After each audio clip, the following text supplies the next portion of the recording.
chief of complaint department is what he is. I told you the complaint department is closed on Tuesday. He sounded like a pterodactyl. He talks back to me. You won't even let me talk. You're interrupting me. What's the problem today, sir? Boo will be sitting there, and then if you don't respond, he'd get a little bit louder so that you would look at him and actually engage in a conversation with him.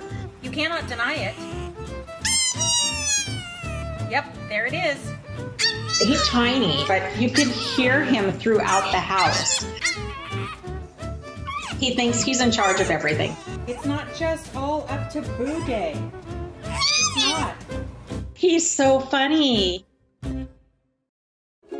A friend reached out to me that a litter was born with a puppy that had a cleft palate.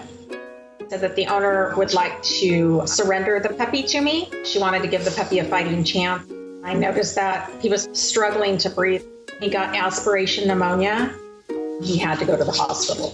He was in there for about 5 days. I'm asking how the little gray French bulldog with the cleft palate is doing. So I brought him home, but I think as you guys can see, he's doing really well. He's small, he's very small, but we hope that'll all catch up once he's able to start eating on his own. About 10 days after being in the hospital, I noticed that he was starting to get a little bigger and stronger.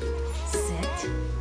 Good boy, Boo. That's a good boy. That's when I saw his personality. Let me know that he's here. Party started, Boo's here. He was feeling himself. I was like, what is this? He's kind of a tyrant. He's like a tater tot. And then all of a sudden you get this flaming hot, spicy tater tot. Oh, I catch him in the act all the time. Boo. Boo. Boo. What are you doing? You know better. It's like, oh, that wasn't me. Show me the video. Boo loves to run and hide. That's his game. Go missing, I couldn't see him. To me, it looks like he thinks it's the funniest thing around. So I had to put something on him. So he got the cat collar with the bell. I told you it was a dog collar, but it's a cat collar. It's for cats. So I tricked you, Boo, because you tricked me all day long. The vet reached out to me to come get another cleft palate puppy. Po was going to be Boo's roommate. Boo didn't want to do it to begin with. It may have shot him the stink eye. Oh no, I never promised you a single room. Are you upset with your roommate? What is going on in here? Are you guys in the same weight class? I don't think so. And then he was like, he had to go along with the program, and he did. Po would follow Boo, and whatever Boo was doing, Po would start doing. Complaining like your foster brother, Boo? They're a duo now. They're double the trouble. They see me coming and they just take off running. There's no scolding those two. Bo and Pooh. You hear what I just said? I said it's Bo and Pooh. I can't even get it straight right now. They're great together. They're awesome together.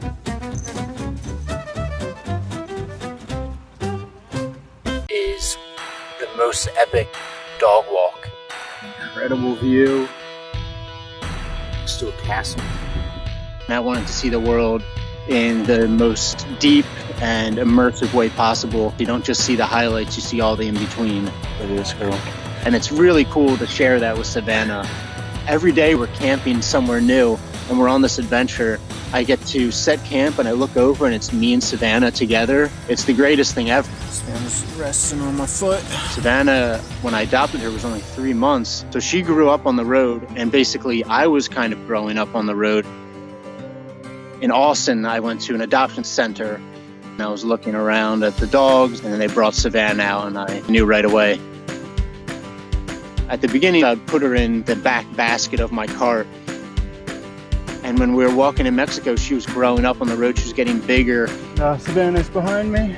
And she was walking 8 hours a day with me, no problem. There's the beautiful city. I remember being in this field and she came up to me after walking all day and pressed her head against me.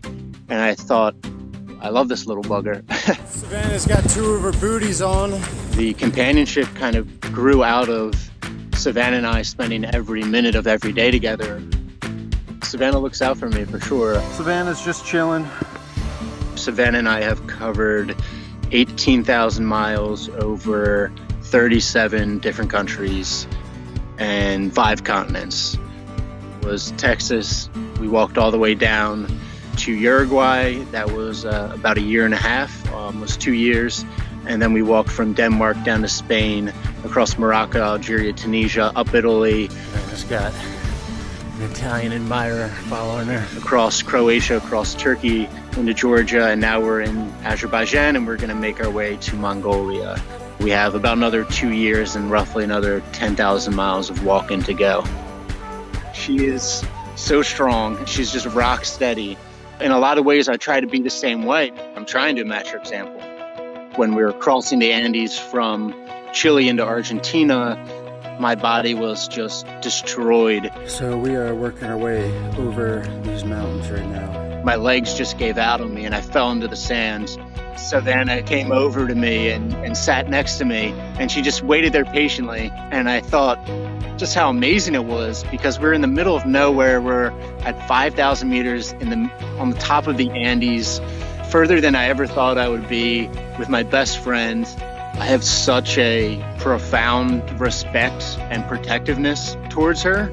After the whole walk is complete, I'm gonna build a statue to her. What do you think, Savannah? She's amazing.